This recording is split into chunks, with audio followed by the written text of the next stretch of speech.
Welcome back to ThoseYGOguys. I'm your host Alessandro. In this video, I will be doing a structure deck opening, which is the Rim of the Light structure deck. For those of you who don't know, this structure deck will feature the Lightsworn archetype. It has been released on June 27, 2014. It took me quite a bit of while to find this structure deck. I first went to my local Walmart and apparently they didn't have it out on stock. I don't know what's up with that, but so I had to do quite a bit of traveling. But I managed to find 3 structure decks of Realm of Light. So without further ado, let's get started by opening the structure deck.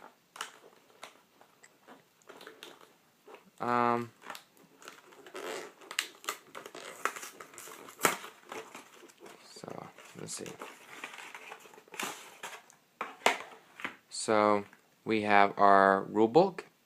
This is not the fully up-to-date version with the new rules and all that. So that will be the new starter deck that we'll be getting next month. So do keep that in mind. But this is pretty much your holy Bible of Yu-Gi-Oh! What to learn and all that. Up next, we have our paper. Let's get some of these out of the way. So we have the paper mat. I really wish it was a rubber mat because this looks so good to be a rubber mat.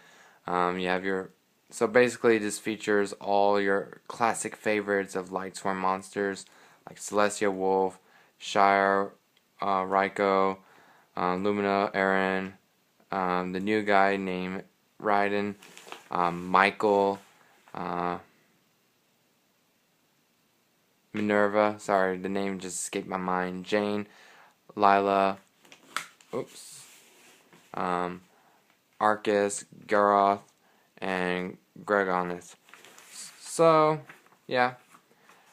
Kind of sucks that this is a paper mat. I kind of wish that it was a rubber, so might be tempted to go online try to get one.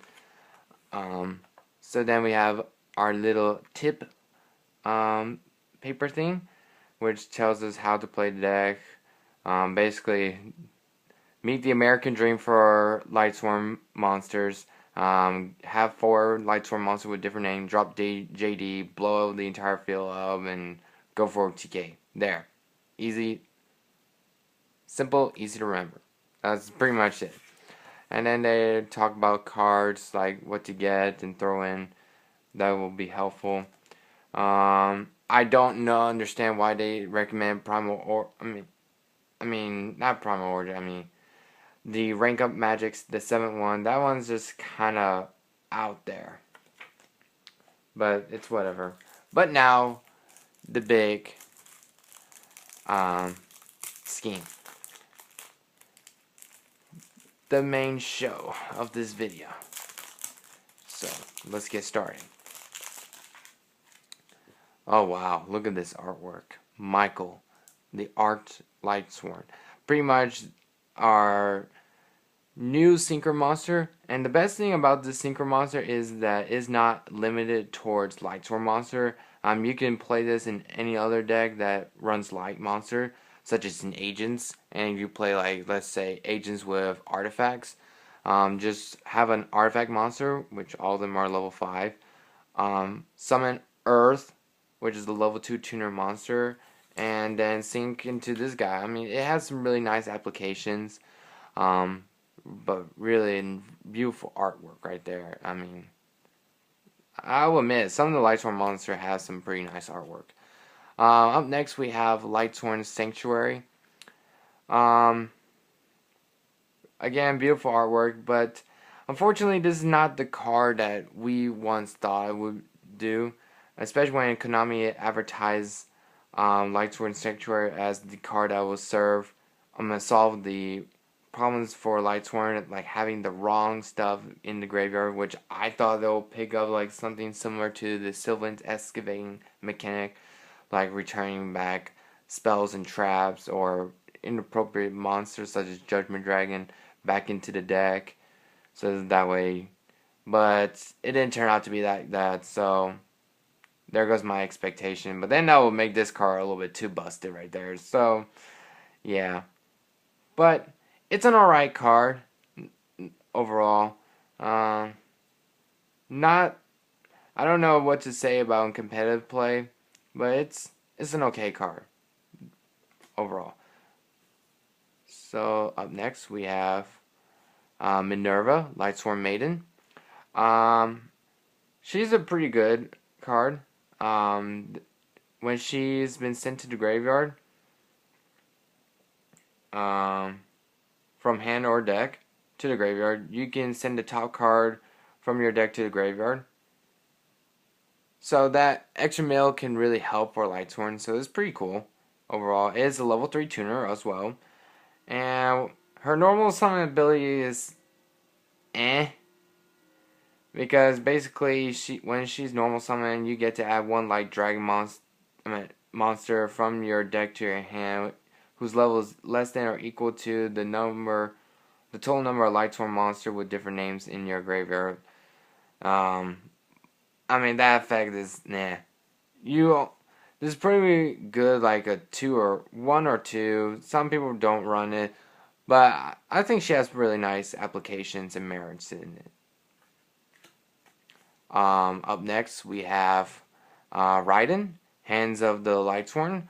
A very, very good card for Lightsworn.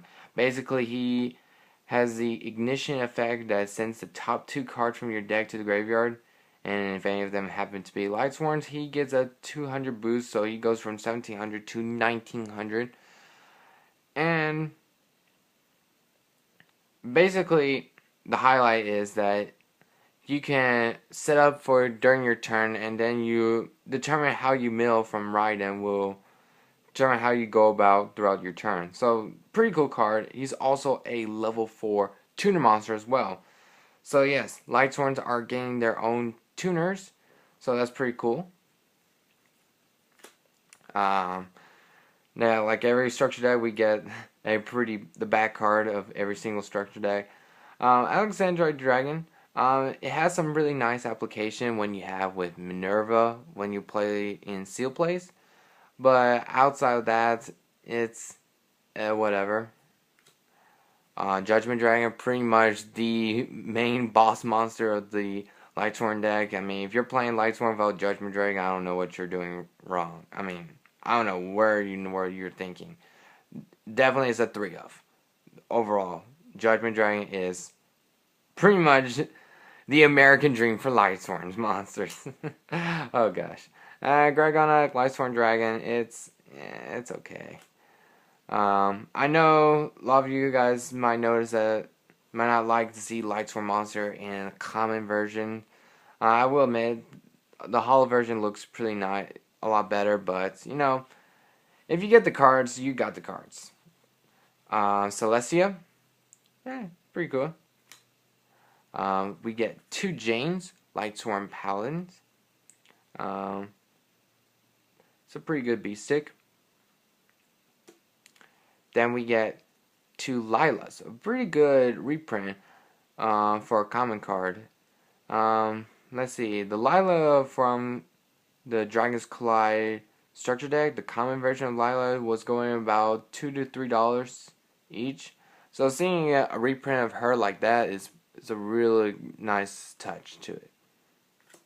Then we get a Garroth, pretty good.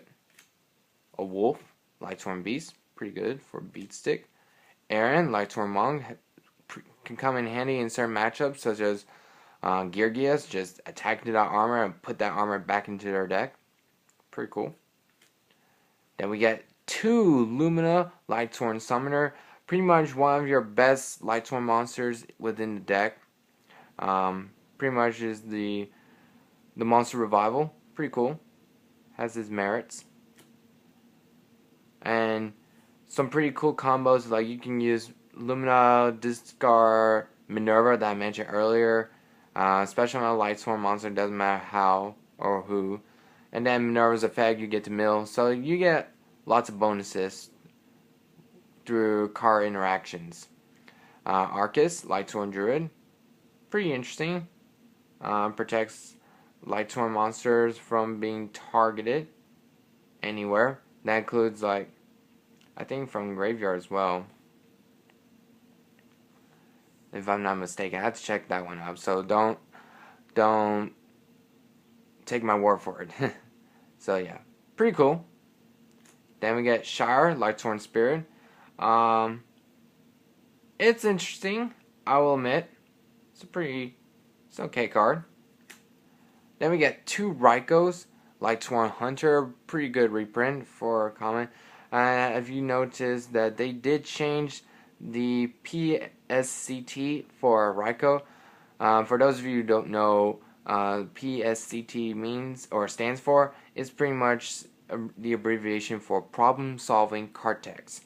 Now they changed the text for Raiko, so you have to do these effects in sequence. Like target 1 card, destroy it.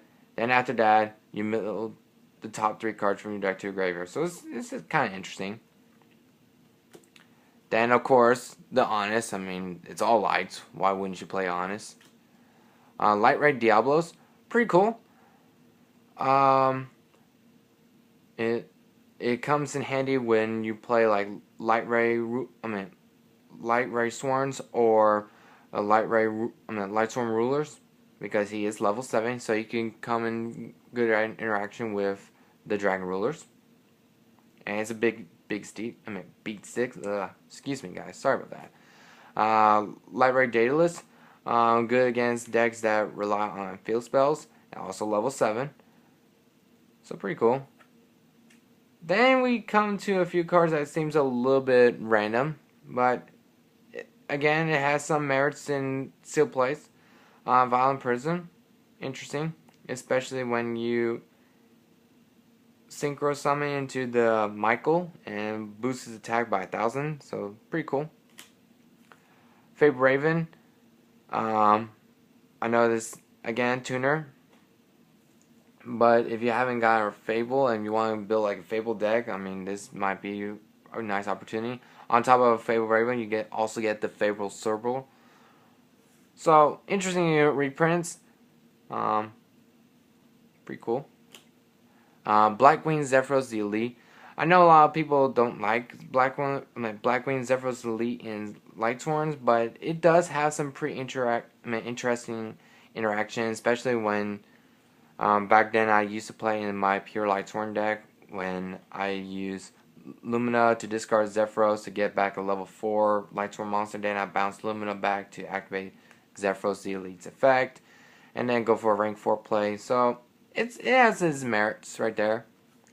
And then, of course, we get the mandatory spot of Necrogarna. You need defense.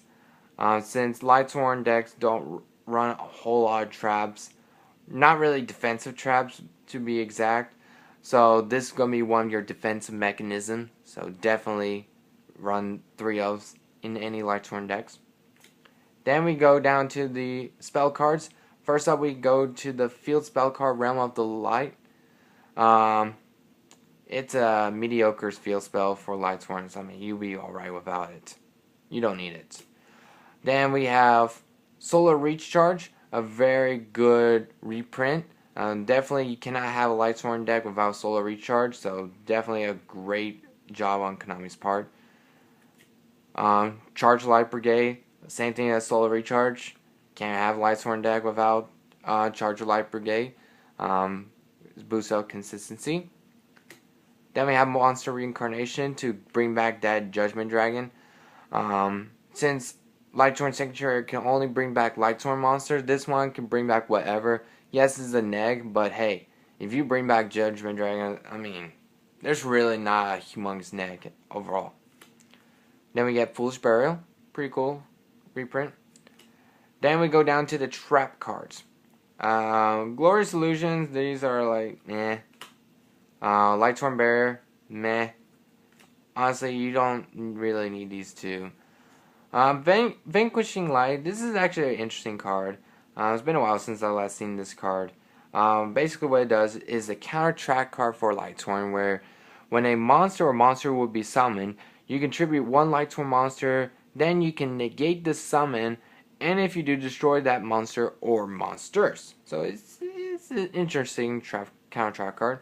Then we got Beckoning Light, just like Monster Reincarnation. You dump cards that you don't want in your hand, like Necrogarna, Wolf, put them in your graveyard, and bring back cards that are in your graveyard that you want them in your hand, such as Honest, Judgment Dragon, and so forth. So definitely, you might want to think about running this. Skill Successor is actually an interesting take within the structure deck for Lightsworn, so it's interesting. The boost really is not going to be needed since you're going to be doing a lot of field control by wiping out any opposing cards that your opponents will throw at you.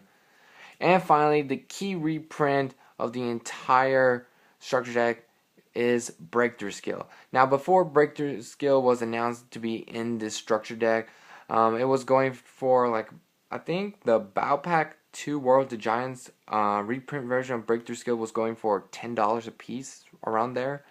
So seeing that in the structure deck and put it in a $10.99 structure deck, I mean, this is like a worthy to buy. I mean, this makes the money worth of taking into consideration of building Lightsworns. Now, you can take it to a lot of different direction with Lightsworns.